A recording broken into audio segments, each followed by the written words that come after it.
La casserole, c'est pour la soupe, mais aussi pour faire du bruit. Ça finit par tout déranger.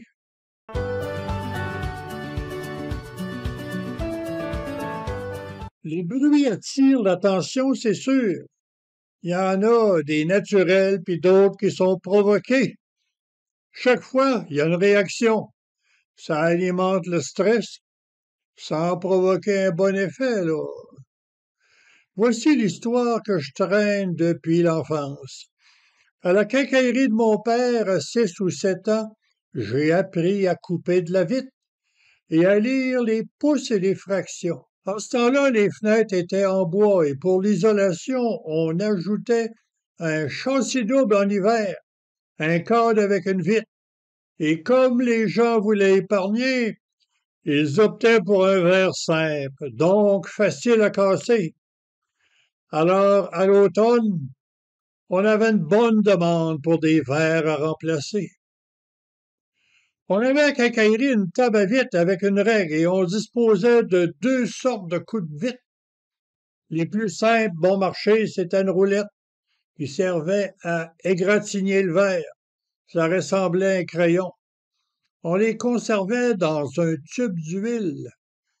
Dans l'autre modèle, la roulette était remplacée par un diamant, une toute petite pointe de diamant.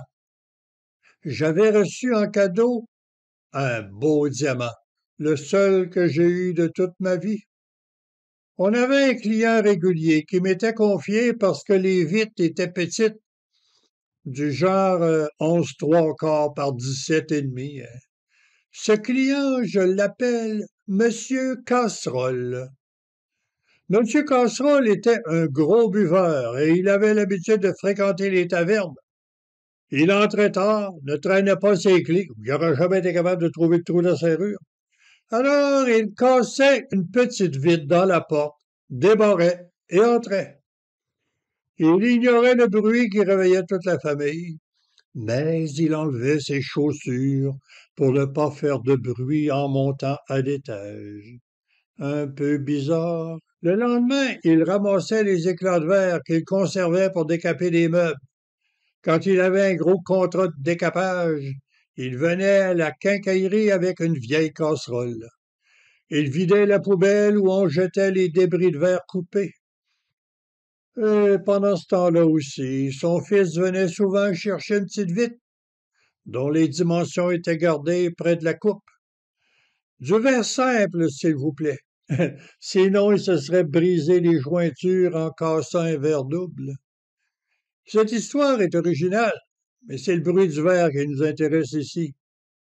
En cassant le verre, on fait du bruit.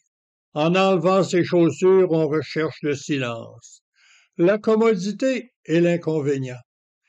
La casserole est commode pour faire de la soupe, mais cogner sur une casserole pour attirer l'attention, c'est stressant, dérangeant, puis ça arrange rien.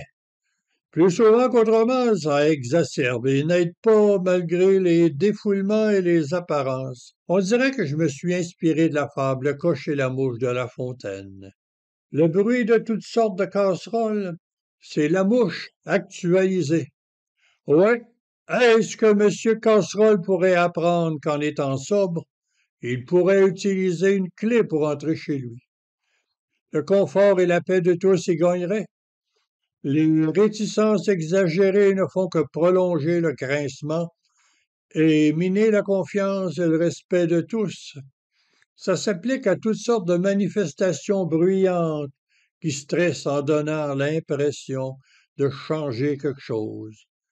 Il y a tant de monsieur et madame Casserole